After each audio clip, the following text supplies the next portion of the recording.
Welcome, everyone, to the Transformation Nurse Academy podcast. This is our weekly episode, Talk with Kevin, where we cover topics for all nursing fields with extra emphasis on emergency and critical nursing. Get ready for candid discussions that explore the vast landscape of nursing and beyond.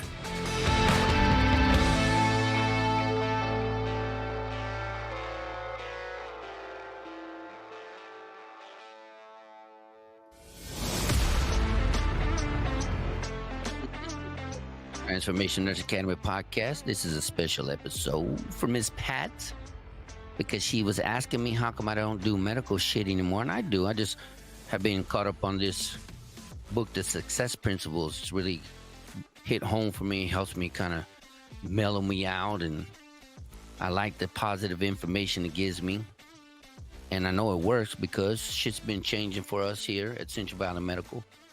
So I appreciate you guys. So this week, or this special episode, we're going to talk about head injuries, right? How many of you know what head injuries are? So head injuries is called the Head Injuries Essential Knowledge and Practical Tools for Nurses. So welcome and thank you again. We're going to be talking about head injuries, why this matters. Head injuries, you know, when someone gets a head injury, they could have a head bleed, they could have some increased ICP.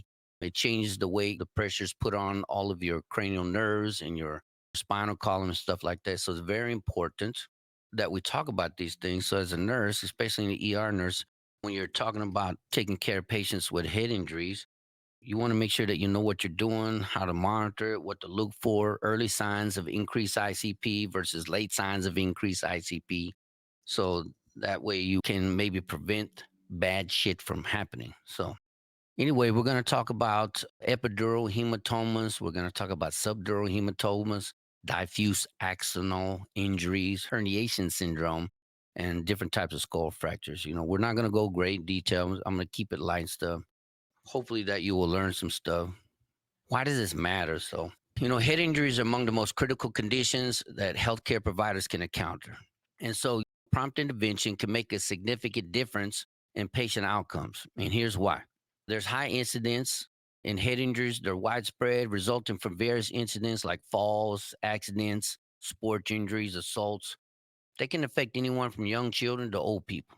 When you got somebody that's on anticoagulants or they're drinking, they're drunk, boys, kids just jump off the damn building and shit, they can have head injuries. So the diverse causes mean that head injuries can present in many different healthcare settings, such as emergency rooms, trauma units, outpatient clinics. And it's vital that nurses and other healthcare workers recognize these dangers. The problem is we get caught up with shit that we can see and not shit we can't see. So when I'm teaching, I always teach people this. It's not the shit you see that's killing your patient. It's the shit you ain't seeing. If you get hit in the damn head, you're so worried about the bruising and the bleeding that you're forgetting what's going on. So unlike visible injuries, the internal impact of head injuries might not be immediately obvious. So a patient may appear stable, alert initially, but then deteriorate quickly because of the swelling and bleeding that progresses inside the skull. So this hidden danger that makes it an essential part of your assessment skills is important to understand the early signs and symptoms of head injuries. Head injuries can lead to rapid and sometimes unpredictable declines in mental status, neurological functions, and vital signs. So this is why you got to pay attention. Intracranial bleeding or swelling can increase pressure inside the skull, compressing brain structures and impairing the brain function. So if I took my hair and my scalp, my skin, and I pulled it off and I set it down on the table, you would see the top of my skull. And then if I took my skull and removed my skull cap off and you look down inside my head, you'd see my brain.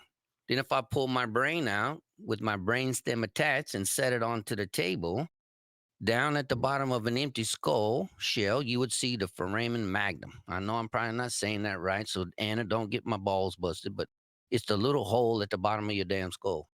That's where your spinal cord comes up and your brainstem and all the 12 nerves go down and meet together and attach. So now put all that shit back together. Put your brain back in there, put your skull cap back on, put your hair and your skin back on. Now, if you hit somebody in the head, your brain starts to swell. It only has one way to go, and it tries to push downward or maybe out through your eyeballs, your nose, and your ears. But all that pressure is pushing down on those cranial nerves, and that's what you're going to see when you're assessing your patient. So when you assess your patient, you're thinking about the early signs and symptoms. So without timely intervention, that increased cranial pressure can reduce blood flow to the brain, which is called cerebral perfusion, and that can lead to brain ischemia and permanent brain damage or even death. But if you're not aware of these signs and symptoms and you don't know how to pay attention to it, that's your fault. You have to take 100% responsibility in your assessment skills and understanding these types of head injuries and what the signs and symptoms are, so that way your patient doesn't have a bad outcome. So if you do get brain ischemia, the brain is incredibly sensitive to oxygen deprivation. Now, we always talk about oxygen, but remember, your brain needs glucose too. So don't forget glucose, but your brain is sensitive to oxygen deprivation. If blood flow to the brain is interrupted or reduced, cells start to die within minutes, leading to irreversible brain damage. So the thing that you have to think about, though, is not only does the brain need oxygen, but it also needs glucose, it needs nutrients, right? So these are the things that you want to pay attention to, and tests that you can do: electrolyte, CMPs, your complete metabolic panel, your glucose levels, things like that, your ABG, your CO2 levels.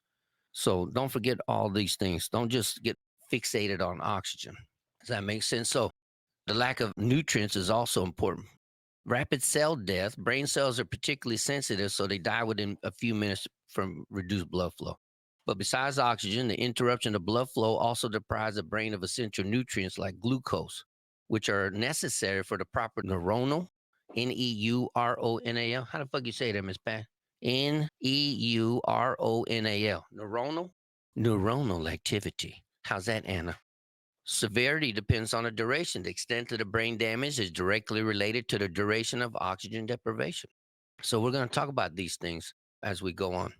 Maintaining adequate cerebral perfusion, or CPP, is essential to ensure that the brain receives oxygen and the nutrients it needs.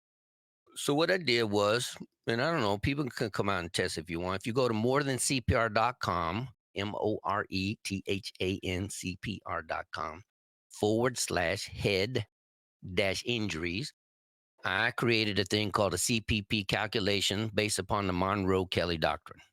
Monroe, Monroe Kellie, Kellie Doctrine. If you've never heard of the Monroe-Kellie Doctrine, the Monroe-Kellie Doctrine it explains how the brain and the blood and the cerebral spinal fluid maintain a constant volume within the skull to maintain a normal ICP. The Monroe-Kellie Doctrine states that the total volume of the brain, blood, and CSF is constant, and that any increase in one component must be compensated by a decrease in the other. This is because the skull is a rigid container of fixed volume. So the importance of the Monroe-Kellie Doctrine is that because a raised ICP can be life-threatening, and after a brain injury, the ICP can increase due to bleeding, edema, which can impair brain function and lead to death. So the doctrine explains how the body redirects blood and CSF outside the cranium to create space and reduce the ICP. So the Monroe-Kellie Doctrine was established by Alexander Monroe Secundus in 1783, who observed that the brain is nearly incompressible and that the skull is rigid. So that's a long time ago, huh? So you got to think about it. If you don't know what the Monroe-Kellie Doctrine is, I encourage you to look it up. I encourage you to read it. There's a lot of places that you can go to. So the Monroe-Kellie Doctrine, like I said, was first described over 200 years ago by Dr. Alexander Monroe and Dr. George Kelly. It describes the direct relationship between the contents of the cranium and the intracranial pressure. So according to the Monroe-Kellie Doctrine, the contents of the cranium, which are brain parenchyma, blood, and CSF, are constant and fixed. In adults, the intracranial compartment is protected by the skull, a rigid structure with a fixed internal volume of 1,400 to 1,700 milliliters. The brain parenchyma makes up 80% of that volume.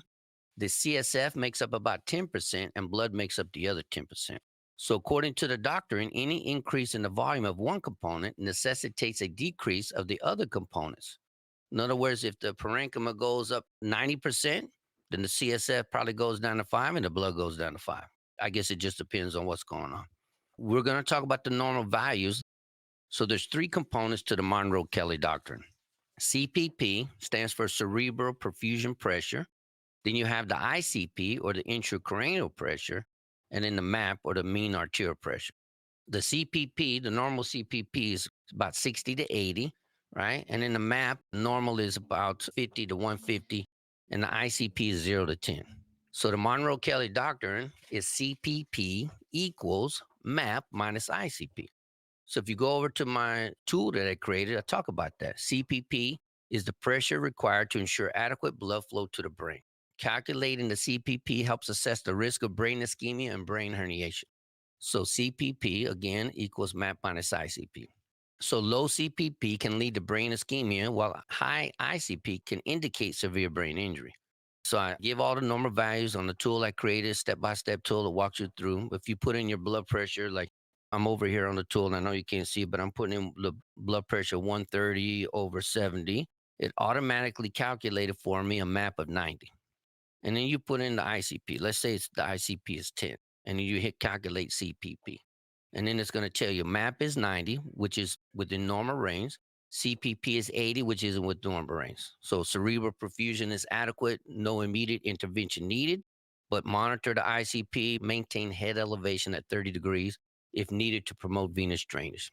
And then on here, I wrote signs of increased ICP. Early signs are headache, nausea, vomiting, confusion, agitation.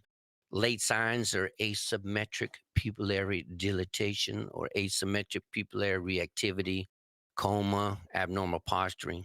And then we're going to talk about Cushing's response, which is the three signs of Cushing's response is reflex bradycardia, widening pulse pressure, and decreased respiratory effort. So remember what I said, if you get hit in the head and you got the increased swelling, it's pushing down on those cranial nerves in your spinal cord. Those spinal nerves are the ones that help with your breathing. You know, your hypothalamus controls breathing, temperature, heart rate. So you're seeing these things because it's compressing on these nerves, which control all of this. And so you're going to see it in your patient. So long-term consequences for patients. Survivors of head injury may face long-term complications, including memory loss, motor impairments, cognitive challenges, emotional changes. Severe head trauma can significantly impact a person's quality of life, impact their relationships, their ability to work, or even engage in daily activities. Can't even do their damn ADLs. So early recognition and intervention can sometimes prevent these long-lasting effects, making it impossible for the patient to recover with fewer residual impairments. So, what are the legal and ethical responsibilities? As a healthcare provider, you had a responsibility to deliver timely care and competent care. If you ever watch him, his name's Dr. Randy Nurse or Dr. Nurse Randy. I know, don't be mad at me, Dr. Randy. Dr. Nurse Randy, I think that's his title on TikTok and Instagram. I've been posting him. He talks about this. You can't blame the hospital. You are responsible for your nursing practice. Own it 100%. You're responsible. If you're taking care of patients and you don't have the knowledge or the competency, then you should have said no. So you can't blame the hospital and your charge nurse. You have to be responsible for the care you provide, whether you know what to do or not. So missing signs of head trauma can delay treatment, and these delays in these interventions can have legal consequences for you and for the providers in the facilities.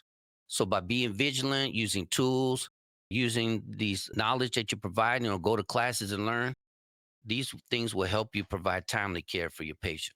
So you can't complain about these things if you don't know what to do. All right. So let's talk about these different types of head injuries. So, we talked about epidural hematomas, subdural hematomas, diffuse axonal injuries, herniation syndrome, and different kind of skull fractures. So let's talk about epidural hematoma. So the epidural hematoma is a collection of blood that forms between the skull and the dura mater, the outermost protective membrane covering your brains.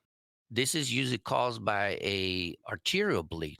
It's usually related to the middle meningeal arteries, right? And so this is a cause that the artery gets torn from the skull and you start to bleed inside the brain. So an epidural hematoma is a collection of blood between the skull and the dura mater. That's the thick membrane that covers your brain. Your brain has three membrane layers. It's got the meninges, which is the layer between your bony skull and your brain. The purpose of the meninges is to cover your brain and protect your spinal cord. And then the dura mater is outermost part of your meninges, right? So an epidural hematoma can be life-threatening. It usually requires immediate treatment. It can cause brain damage, possibly death if it's left untreated, right? So who's at risk? Although anyone with a head injury can be at risk for epidural hematomas, they're most commonly seen in young people because young people like to do what? Snowboarding, skateboarding, jumping off fucking bicycles, car accidents. Epidural hematomas are 4 times more likely to occur. I wonder. In men versus women, because men are crazy and shit. It's usually rare to after 60 and stuff, but it can happen. Epidural hematomas make up about 10% of people with head injuries, 75% of people with epidural hematomas, usually from the, like I said, from the temporal area or the middle meningeal artery. Signs and symptoms, you're going to have severe headache, nausea, vomiting. You'll have enlarged pupils, confusion, slurred speech, weakness on one side of the body. This person with the epidural hematoma, they may experience a brief loss of consciousness after this head trauma. Then they're going to be followed by periods of alertness or lucidness. And it may last for several hours before they become unconscious again and then ultimately go into a coma. So you got to think about this. If left untreated, though, they can have seizures, breathing problems, loss of brain function, coma, and death. So again, what are the causes? You can develop epidural hematoma from trauma, but you can also get it from infections, anticoagulants, hemorrhagic tumors, things like that. So that's the epidural. So what is the treatment? Epidural hematomas, usually a medical emergency. In the presence of a severe headache, decreased brain functions, you got to have a craniotomy. They're going to remove the skull and the cap and just try to remove the clot, try to leave it open, maybe a flap so they can let the brain swell without causing pressure on the spinal cord or the brain stem. If you have a spinal epidural, you may have to have a laminectomy. All right. So these are things that you may have to think about. You may have to use medications. We'll talk about all these medications later, but there's certain medications that we kind of use with head injuries to try to decrease the increased cranial pressure. All right, the next one is a subdural hematoma. The subdural hematoma is caused by a collection of blood that forms in between the brain and the skull, usually caused by a head injury, but it's usually related to old people, geriatrics, alcoholics, people on anticoagulants. It's caused by the tearing of the bridging vein that runs between the brain surface and the dura, usually due to some kind of head injury like a fall. It's a blood clot that forms between the brain's protective layers, the meninges. It's more common in older adults. Like I said, it can be associated with long-term heavy alcoholics, use of certain medications, people on anticoagulants. Signs and symptoms, you're going to have headache, nausea, vomiting, confusion. You could have loss of consciousness, personality changes, vision loss. A small subdural hematoma may resolve on its own, but a large one can lead to herniation because it's increasing that pressure. So again, subdural hematomas, the dura matter is one of the meninges. You have the dura mater, the arachnoid matter, and the pia mater. There's different types of subdural hematomas, how fast you have acute, subacute, chronic. Some of the signs and symptoms, like we talked about, headache, nausea, vomit, slurred speech, balance, muscle memories. You can have paralysis. You can have seizures. Again, you fall and hit your head. Old people fall and hit their head all the time. You're riding in a car, you're riding a bike, different causes. Risk factors, people over 65 and babies are more risk for subdural hematomas. As you age, your brain shrinks inside your skull. The space between your skull and the brain widens. This makes the tiny veins in the membranes between your skull and brain stretch. Probably why alcoholics is it dehydrates your ass. I guess I gotta stop drinking, Miss Pat, so I don't get a subdural hematoma. Playing contact sports, again, blood thinners, things that you can use. CT scan, MRI is what we use to diagnose these things. You may have to have a craniotomy. Neurosurgeon temporarily removes the section of the brain or the skull and then removes the hematoma, close out. You can do a burr hole. That's where a neurosurgeon drills a small hole in your head and kind of lets the blood leak out. The patients, whether it's a subdural, epidural hematoma, or any kind of head injury, they may need you guys call it the EVD now, external ventriculostomy device. We just used to call it ventriculostomy device. It's like a little catheter drain that looks like a folded catheter, goes into your ventricles of the brain, drains out into like this long ass folded bag that looks like a Volutro or something. It can drain CSF, it can drain blood, it can help manage your ICP. So recovering from a subdural hematoma depends on how severe it is, depends on what's being caused. The next one we're going to talk about is diffuse axonal injury. So what is a diffuse axonal injury? A diffuse axonal injury is not a good thing. But a diffuse axonal injury is a type of traumatic brain injury. It's called a DAI, type of traumatic brain injury that results from blunt injury to the brain. In the United States, the traumatic brain injury is a leading cause of death and disability among children and young adults. So, DAI, like I said, is a type of traumatic brain injury that results from some type of, whether you're falling, whether you hit your head, a car accident. We look at your Glasgow Coma Scale. You know, the normal Glasgow Coma Scale is the normal is 15. But we talk about traumatic brain injury, we give them ranges. Bear with me, motherfuckers. Try to memorize all this shit in your head. So the classifications are mild, moderate, and severe. A Glasgow Coma Scale of 13 to 15 is mild, moderate is 9 to 12, and severe is 3 to 8. All right. So the etiology involve high-speed motor accidents. Most often, it's common involves accelerating and deceleration, motion that leads to shearing, and it forces the white matter of the brain to shear off. This leads to microscopic and gross damage to the axons in the brain at the junction of the gray and white matter. Diffuse axonal injuries commonly affects the white matter tracts, which involves the corpus callosum and the brainstem. The true incidence of the DAIs is unknown. However, it's estimated that roughly 10% of all patients with TBIs admitted to the hospital will have some kind of degree of DAI. So, what are you going to do with DAI? I mean, what can you do with that? So, like I said, it's the shearing of the nerves, the axons. We call it a closed brain injuries, right? It could be a penetrating brain injury. Primary brain injury refers to the sudden and profound injury to the brain that is considered more or less complete at the time of the impact. Secondary brain injury refers to the changes that evolve over a period of hours to days.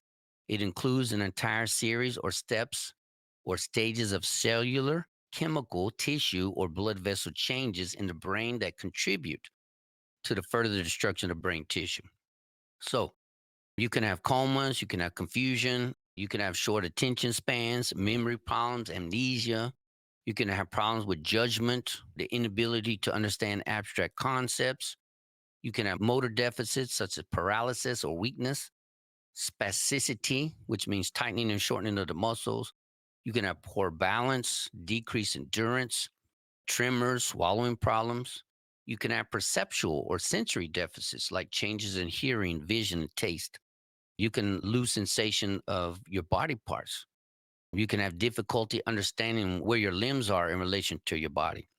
You can have communication and language deficits like aphasia, difficulty speaking and understanding speech, difficulty choosing the right words, slow and hesitant speech. You could have functional deficits like you can't give yourself a bath, you can't do your ADLs, social difficulties, impaired social capacity resulting in difficult interpersonal relationships, meaning you got a low affect.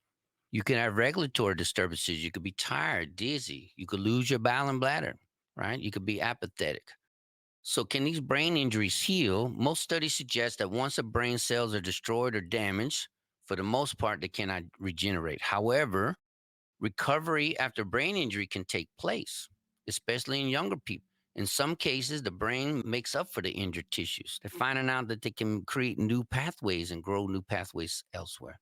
So just think about what you're going to do with these types of patients and how we could help them and stuff. Herniation syndrome is another injury. Herniation syndromes are a group of conditions that occur when the brain tissue is displaced from its normal location in the skull. So, brain herniation is a life threatening medical emergency that occurs when pressure inside the skull increases, forcing the brain tissue to move through openings in the brain's tissue sheets. These symptoms include dilated pupils, loss of brain stem reflexes, respiratory arrest, abnormal breathing, abnormal muscle contractions, eye problems. They're broken into what's called subfalcine herniation or transtentorial herniation. Subfalcine herniation is the most common type of intracranial herniation where the brain tissue is displaced underneath the false cerebri. The transtentorial herniation is the movement of brain tissue from one intracranial compartment to the other, and this can be uncal, central, or upward herniation. Brain herniation can be caused by a number of things, such as brain swelling, Head injury, stroke, brain tumors. It could be a collection of pus and other material that's caused by bacteria or fungus, some kind of abscess. It can be caused by disorders such as liver or kidneys. So there's a lot of different things that could cause these brain injuries, these uncal herniations and stuff. Skull fractures. There's different types of skull fractures. More specifically, we're talking about Lefort fractures. There's Lefort fractures, there's zygomatic maxillary fractures, there's nasal orbital ethmoid fractures. You'll see swelling around that. Now, Lefort fractures, they are named after the French surgeon René Lefort, who studied how blunt force trauma affected cadaver skulls. So he broke them down into three classifications. You got Lefort 1, Lefort 2, Lefort 3. Lefort 1 is usually where your maxilla, your mouth, you talk back to your mama, so your mama smacked your mouth. Lefort 2 is your maxilla and right underneath your cheekbones and around your jaw. You didn't learn your lesson, so now your mama punch you in the nose and the mouth. Lefort 3 is more across your zygomatic, up here at the top around your eyes. It goes all the way down to your upper maxilla right here and stuff. I'll have Jane put some pictures and stuff so you can see it. Most of them, you're going to see swelling around the eyes. They call that periorbital ecchymosis. Bruising around the eyes, periorbital ecchymosis. You can get bruising behind the ears or mastoid ecchymosis. You could get runny nose, ear drainage, eye drainage. Runny nose, you call that rhinorrhea. Ear drainage, you call that otorrhea. You could get lengthening and flattening of the face. There's different types of problems. And so you're going to get airway issues because if those bones in your face and eyes and mouth are broken, those shards can go down into your upper airway and block your lower airway, and you can have airway issues. So let's talk about what can happen to your brain. So when your brain swells, it's going to change your cerebral peripheral perfusion. And your patient may suffer from what's called Cushing's response or Cushing's reflex. Is a physiological reaction to increased intracranial pressure. It's characterized by a triad of signs called the Cushing's triad, which is known as widening pulse pressure, reflex bradycardia, and decreased respiratory effort. So Cushing's reflex is a compensatory mechanism that helps maintain cerebral perfusion and adequate perfusion of vital brain centers. So, in severe cases, such as your intracranial hemorrhage or these types of tumors, traumatic brain injuries, Cushing's reflex is kind of things that your body's trying to do to compensate. So, the Cushing's reflex or the triad was proposed in 1901 by Dr. Harvey Cushing. He believed that the dramatic increase in blood pressure was a reflex to the brainstem ischemia seen in patients with increasing ICP. ICP is caused by the different brain injuries, but a mass effect from a tumor or whatever kind of things. In most cases, the increased ICP, the CPP would drop as the systolic blood pressure dropped as well. So intracranial pressure and cerebral blood flow are determined by the amount of blood and CSF in the skull and the force exerted by the brain on the inside of the skull. An autoregulatory mechanism enables the CSF movement between the brain and the spinal cord or the spinal sarcomatoid space and constriction and dilation of the arterioles to maintain ICP with a normal limit. So the Cushing's reflex is a physiological nervous system response to acute elevations of ICP, resulting in a Cushing's triad of widening pulse pressure, meaning you're increasing systolic and you're decreasing diastolic. Your heart rate goes down or bradycardia, and you have irregular respirations. Because if you're breathing too fast, you're blowing off the CO2, or if you're bagging a patient too fast, you're blowing off the CO2 and your blood vessels in your brain constrict, which will drop your ICP, but it also drops your perfusion to your brain. So the Cushing response, in the first stage of Cushing's response, your blood pressure and your heart rate rise in response to the sympathetic activation to overcome the increases of the ICP. This sympathetic response allows for the brain perfusion as long as the ICP is not too high to overcome. So for the brain to remain adequately perfused, the mean arterial pressure or your MAP must be maintained higher than your ICP. In the second stage of Cushing's response, hypertension continues to be present, but the patient becomes more bradycardic rather than tachycardic. There are different opinions on the mechanisms leading to this stage, but they think that the blood pressure leads to the activation of the baroreceptors and the aortic arch, triggering the parasympathetic activation and resulting in the bradycardia. But again, there's different theories behind that and still not wholly agreed upon why bradycardia happens. But the blood pressure will continue to rise until the MAP overcomes the ICP and blood can adequately perfuse the brain, therefore resolving hypoxia and avoiding infarction. This activity occurs due to the compression of the brainstem by the increased ICP. And as a result, it's affecting your breathing. You get these kind of agonal breathing or this. Some patients breathe really, really fast. Some patients breathe really, really slow. Like when you see it, like, holy crap. So Cushing's response is pretty damn crazy when you see it and stuff. So again, Cushing's response is you have an increased ICP. Like I said, this can result from your, bleeding of the brain or your head injury or whatever. It activates the sympathetic nervous system. Then the parasympathetic nervous system activates. Again, your heart rate decreases. You have these irregular respirations, your widening pulse pressure, your blood pressure changes. Treatments, though, that you can provide for any of these type of head injuries. You can give intravenous mannitol, which is an osmotic diuretic. Even though it's not really, they don't like to do this anymore, you can provide hyperventilation temporarily if you need to. Hyperventilation will, like I said, will help blow off CO2, which will help decrease your blood flow to the brain, which will, temporarily decrease your ICP. But again, you're not getting blood flow and nutrients to the brain, so it can really fuck your patient up. Elevation of the bed, you want to go about 30 degrees. You don't want to go too high. You don't want to go too low. But again, there's some controversy about these things now. You may want to give hypertonic solutions, 3% saline, 7% saline, 23% saline, or hypertonic solutions that can help change the osmotic pressure and shift fluids around in your skull and your brain.